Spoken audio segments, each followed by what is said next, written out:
Okay, welcome to your week 5 lecture on taste and aesthetics. This is going to be actually a very brief lecture, especially compared to the others. So there's some clips for you to watch, so make sure that you download the attached PDF in the learning activities, and as we go through that you pause the video in certain points and click on those links on the images and watch those to really kind of dig into some of these works a little further and some of these concepts. So the main term that I want you to be aware of this week is aesthetics. This is a set of principles concerned with the nature and appreciation of beauty. This is almost a philosophical field of how we discern and determine beauty. So we measure something's aesthetic quality using different concepts, different principles. We can go that formal route and look at the elements of design. We can look at cultural norms. We can look at historical factors. All play into this idea of beauty and aesthetics. So this is a link. If you follow this, you can learn more about the concept of aesthetics. It's a little page that kind of walks you through this in a little more detail. This is one of my husband's favorite paintings. This is Van Gogh's Mulberry Tree. You can actually go view this if you live in the LA or the surrounding area. It's at the Norton Simon Museum. Beautiful, beautiful painting. My husband just loves to stand in front of it and look at as close as he possibly can. Always makes the docents a little nervous. But so we're looking at this idea of discerning and appreciating beauty. And so you might look at something like this, and I'm going to ask you, is this aesthetically pleasing? So I don't want you just to consider subject matter. I want you to consider textures, patterns, colors. You might look at this and say, okay, this is, often referred to as the Ugly Duchess or as the Queen of Tunis. This is in 1513, so this is a quite old piece of work. And it's kind of a little laughable, this very kind of ugly woman. It's purposefully she's meant to be ugly. And yet we can balance this in two ways: the aesthetics of human beauty and also the aesthetics of artistic beauty. Because when you look at this, even though the subject matter might not be physically attractive, look at the quality of the line. Look at the quality of the color, that fleshiness, this beautiful rendered hands, the fabric that is on her headdress, the brooch that's here, the ruffles.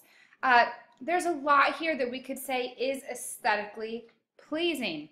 And so I want you to kind of, open up your world a little bit of what you consider beautiful and kind of start to break that down. And where do these ideas of beauty come from?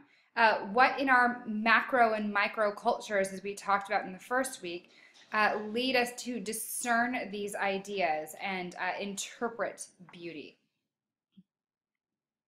Let's talk a little bit about this word naturalism. We often associate the natural world as being very aesthetically pleasing. So in the art world, naturalism is a brand of representation, so we're representing the natural world, in which the artist retains apparently realistic elements but presents the visual world from a distinctly personal or subjective point of view.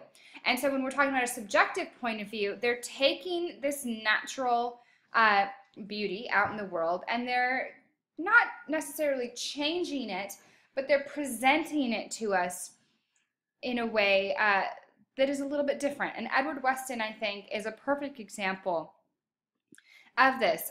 Very iconic photographer, early 20th century, right up there with Ansel Adams. Ansel Adams, artists like Georgia O'Keeffe, they all kind of worked in this, American landscape, especially in the West. And there's a link for you to follow to explore more of Weston's work and other early American photographers' work. But look at this. We have a bell pepper here, and yet this becomes something more than a bell pepper. So this is where that subjective point of view comes in. The quality, the value scale that he's given us, where he's pulled out these really subtle but sumptuous curves and highlights and shadows. There's almost a chiaroscuro here in this pepper. It becomes something else. It becomes really a study in aesthetics, a study in form, more than it's, oh, that's just a photograph of a pepper. And the same goes for this shell and this toadstool. We have these very intimate, almost formal representations of these objects where we get a a better appreciation for their beauty. There's also a term I want you to be aware of, realism with a capital R. We're going to look at realism and romanticism right now and the difference between them. And so when I say realism, I'm not saying the same thing as realistic. These are realistic, aren't they? They're photographs of actual objects.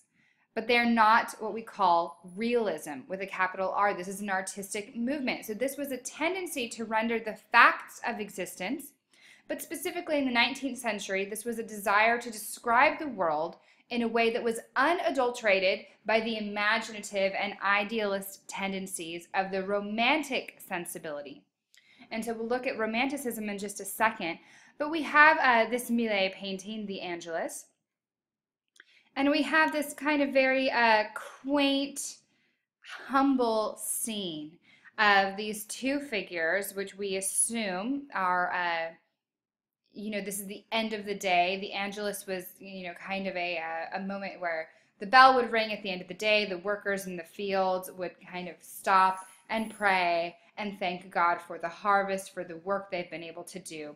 And so we have this, this is 1859, so we're getting into that modern era here, but we're still in that context of the salon, of the academy, where there's this hierarchy of subject matter in paintings, and this is kind of considered a genre scene. It's a scene of everyday life. These aren't important people. They're no one noteworthy, and yet we're celebrating this concept, this unadulterated sense of the world as just as is. And there's something very beautiful and very calming and a little holy, I think, about representing this humility of man that we often see in this concept of realism. Let's backtrack, and romanticism came before and kind of during as well. And this was, we often see in the art world that movements are reactions to or against or with the movement that came before. So when we look at romanticism, this is a movement in art and literature during the late 18th and early 19th century that really emphasized emotion and imagination. And I have a link that's just a little video, just a couple minutes, that will give you a little better idea of what this whole concept of romanticism is. We have artists like William Blake. There's this kind of darkness with romanticism. So we're not talking about romanticism as in romantic love. We're talking about romanticizing, emphasizing emotion out in the world. So this is kind of an opposite view of what we see with realism, this tendency to describe the world that in just an unadulterated, in a purer way. And so, but we see this concept of beauty really being a driving factor in both of these movements. I also want you to be aware of the concept of the sublime. This was had a lot to do with the Romantic era as well. This is earlier, so this is 1818. So this is kind of towards the end of the Romantic era, this piece I've given you of Eugene Delacroix's Sunset. But with the sublime, and we tend to use this word wrong a lot of times. Oh, it was such a sublime, wonderful experience. But what do you really mean by that? So when we're looking at this term in the art world, we're really looking at that which impresses the mind with a sense of grandeur and power, and inspiring a sense of awe. And this particularly in this movement in the 19th century. Often, 99.9% of the time, was in reference to the natural world and all its unpredictability. It was this healthy fear of, sea cliffs and storms and the kind of the way nature rules over man. Often you would see paintings of ruins and how the trees and the forests are kind of still growing up around this, and they've kind of overcome man, right? So when you're standing, out in a thunderstorm, or if you're at the beach and there's a big wave, and we're drawn to this, right? That kind of excitement, that a little bit of fear, because this big powerful entity that we have no control over, that is a sublime feeling. And this was the type of art that was particularly popular during the Romantic era. And we have Caspar David Friedrich here, who's really kind of the king of these sublime scenes. And this is called Wander Above the Sea Fog. In a lot of Friedrich's works, you will see some kind of figure. So we've got this gentleman here, but he's really not the focal point of the work of art. Well, he is in the middle. We've got this kind of triangular shape, and he's right there. We're really supposed to identify more with him than this being about him. His back is to us, so we can't see his face, so he has no, specific identity. And we're supposed to be observing this scene with him. He's up on these sea cliffs just in awe, having this sublime moment with the natural world. And most of Friedrich's works are that way. There's one of my favorites that is it's simultaneously a sunrise and a sunset, and it's a woman standing out in the field with her arms out, just in awe of this moment, and we see her from the back as well. Often we'll see kind of smaller representations of man, but really there's this overwhelming sense of nature and the natural world and the power that it has over us. And this kind of went along with that whole romantic idea, this idealized, bigger than us, imaginative world of the Romantic era. We also want to look at Orientalism. This has to do with beauty because this was about standards of beauty. And in the 19th century, we're starting to travel a lot more, and there's this fascination with the Near East, this kind of exotic world. And this is a very famous painting, Jean-Auguste Dominique Eng, and this is called the Grand Odalisque. And an odalisque is basically a nice way of saying, a courtesan, a prostitute, lady of the evening. And we have this very Easternized sense of space in this painting. So we've got these beautiful silk, really sumptuous, sensual silk fabrics. She's got a hookah pipe over here. She's got this fly swatter that is made of peacock feathers. Her head wrap here and the brooch and the other fabrics. She's laying in these crumpled fabrics as if someone is either about to enter her bed or has just left her bed. And yet look at her flesh. She's very ivory colored, isn't she? She's very Western in her features, and yet we're presenting her in this Eastern setting. We also want to look at how her body is being idealized and changed to create a more beautiful kind of sumptuous composition. Look at the curve of her back here. I'm sorry, but I've never seen anyone who has that long of a back and that curves that way. It's very unrealistic, even though we look at this and think, oh, this is a very realistic scene. She looks like a real person. She does, and yet this has been manipulated slightly to give us that more sensual characteristic. And, nowadays we would consider a lot of this very un-PC, what's going on, and yet this was 1814. This is often what a lot of Westerners, what they saw and what they thought of the Eastern world, this very exotic, but westernized at the same time perspective. And so there's a link for you to watch on this as well. And she's also kind of almost this classical Venus figure, and so I want you to be thinking about that, this idealistic figure of beauty and love that we tend to reference. And by referencing Venus, she becomes more of a concept.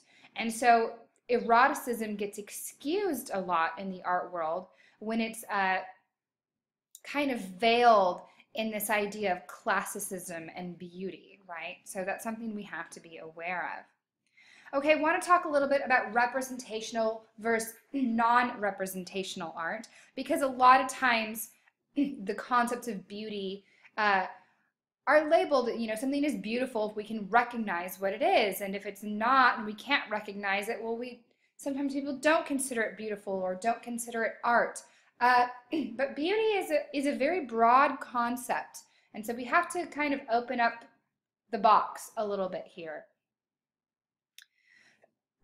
Excuse me. So when we talk about representational artwork, this is any work of art that seeks to resemble the world of natural appearances, okay? So, representational, yes. Representational, yes. Representational, yes. Right? We're seeking to represent the natural world, maybe in different styles, different modes, but there is a reference to what you see. If you can ever recognize something in a work of art as being symbolic of something out in the world, then it is representational. That's the most basic way I can say it. This is a piece by Ronnie Wood, who is a member of the Rolling Stones. I actually was privileged gosh, it's been years ago, to work an exhibition where I was selling this work. Really cool stuff. And so we can see this is representational, right? We've got Mick Jagger here. We can see the guitar. We know what he's doing. Keith Richards, of course, is putting out a cigarette because I think the man would die if he stopped smoking. We can see his headphones here, his watch, all of this, right? It's all representational. We can make out what's going on. Is it slightly unrealistic in its textures and its colors? Yeah, possibly. We can tell that this is a work of art. This isn't a photograph, right? So there is reference to it being slightly abstracted, which we're going to talk about in just a second, a little bit simplified in its texture, its color, its appearance. And yet we consider this representational because we can actually recognize what is going on in this piece. If we talk about something that is abstract, this doesn't mean that we can't recognize what's going on. This is the rendering of images and objects in a stylized or simplified way. So that, I'm sorry, that should say though, not thorough. That though they remain recognizable, their formal or expressive aspects are emphasized. A work of art can be abstract and it can still be representational. With abstraction, the artist is distorting, simplifying, and rearranging. So that's kind of the clinch pin right there. Is it being distorted? Is it being simplified? Is it being rearranged? Then it is abstract. That doesn't mean that this isn't representational as well. So we have Picasso's three musicians here, and we can make out the three musicians, right? 1, 2, 3. We can see staffs of, or sheet music here. We can see a guitar. We can make out even the shadow of a dog. There's a dog laying under the table, and we can see his shadow. We can make out the table. We can see legs and feet. And yet, does this look like this? So we've got musicians here, right, playing instruments. We've got musicians here playing instruments. And yet this is abstracted, it's simplified. The shapes are broken down into simpler, more geometric forms in this case. And so this is still representational, but it is also quite abstract as well. So now let's look at non-representational work. So this is art that makes no reference to the natural world and that explores the inherent expressive or aesthetic potential of the formal elements. So we're talking about line, shape, color. Sometimes we're talking about materiality. So the way paint moves over a canvas, you know, that's kind of out of our control. We have a lot of artists who experiment with that. Just the way we react to color. So this is, we tend to see a lot of very formal art, and I don't mean formal as in traditional or old-fashioned or uptight or fancy, right? I mean formal as in the formal elements, the elements of form when we break down a work of art. So when a work of art is considered non-representational, it is also almost always referred to as abstract as well, because we're still simplifying, distorting, exaggerating, breaking down. This is pure abstraction, right? There is no reference to the natural world. And Kandinsky was really the first artist to go for pure abstraction and create completely non-representational work.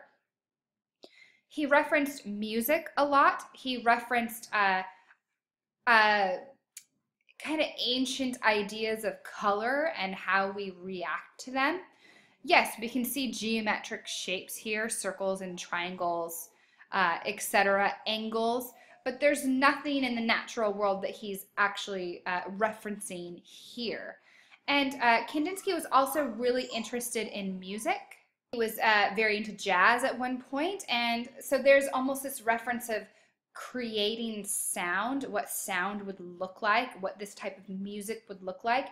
Really interesting artist. If you have a chance to look more into Kandinsky's work, he's a very important artist in modern art and a very interesting one to consider. So we're, as early as 1923 here. So abstraction isn't just a contemporary thing, right? We're not just looking at art that's created today that you see in these, very snooty white cube galleries. No, this was really has been going on for about 100 years or so now. Notice he calls his work compositions as well. So he had improvisations, compositions. Notice these are musical terms that he was working with. Also, it helps us to not try and connect this to something. Our tendencies as humans is we always want to identify, we want to interpret it as being something referencing the natural world. We want to see objects in these works, and so by not calling it, boat on the water or something where we're trying, oh, this is supposed to be a boat on the water, I'm trying to figure out how this appears that way. He's not giving us any reference like that. By calling it composition, he's stripping away the language that we're used to and really giving us a new point of view, a new perspective. Don't think that these were just, he just hacked these out. These were very, very planned. He did a lot of preliminary work around them. They're very composed, and he spent a lot of time on these. So abstraction, non-representation isn't just a lack of skill or just doing something quickly. It's done very purposefully and with a lot of theoretical ideas and concepts and experimentation behind it. So I want you to really start considering some of this stuff that you maybe have been, well, I don't get it. It's abstract. It doesn't reference anything. My kid could do it. Let's look past that. Let's look at context. So let's look at formal elements. Let's look at balance. Let's look at color. All of these things. I'm a huge fan of Kandinsky's work, and when you stand in front of them, they're just really neat to see. And so beauty can really, merge into these fields, and I want you to start thinking about that. So speaking of abstraction, let's talk about the rejection of beauty a little bit. And there's a link that I want you to watch. It's one of our Smart History videos that is about this particular piece, Les Demoiselles d'Avignon, that was painted in 1907. It wasn't exhibited till later. This was really ahead of its time. I believe it was Matisse. One artist said it was like swallowing kerosene or gasoline or shattered glass, shards of glass. It was really hard to take at the time that this came out. And yet there was a rejection to this classical beauty because people started to think, well, what is this really saying at this point in history? Is it really connecting with where we are as humans?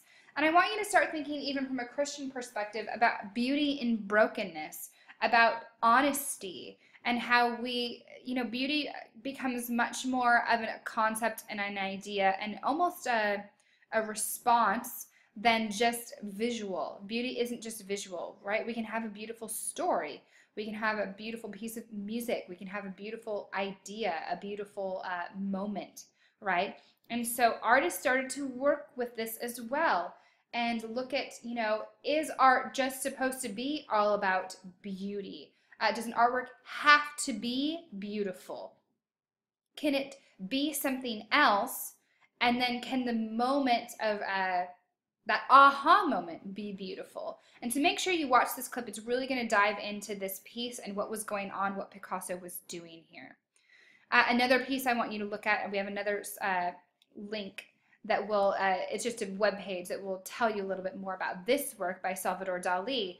This is Premonitions of Civil War, and he was really creating a work about the desecration of the human body and what war does to people. And this was the Spanish Civil War in 1936 that he was referencing. And it's very hard to watch or to look at. It's very grotesque. It's quite ugly, to be honest. And yet there's more here. There's more to the story. It's not meant to be a classical uh, painting of Venus or of the Madonna and Child. It's meant to tell a story, and a very compelling one, in a very new way in 1936. And so make sure you look at that as well. You might look at this and consider it absolutely terrifying. The first time I saw it, it was quite shocking. I was doing a whole lecture on science and artwork at this point when I found this years ago.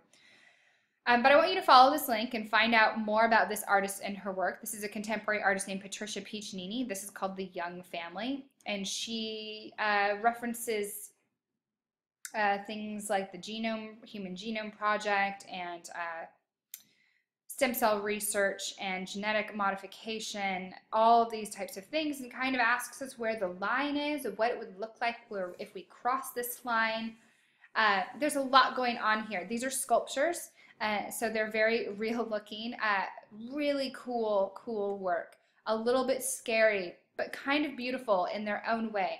And so I'm just trying to give you some other examples of artwork that we don't classically reference as being beautiful, but that beauty really, there's more to it than that. And so, you know, I'd love to hear what you think about some of these concepts as you go through this lecture. And if, you know, you had any aha moments, send me an email. Let me know. We can always kind of have conversations that way. I'm here to do that with you and to walk through this. So enjoy and have a wonderful week.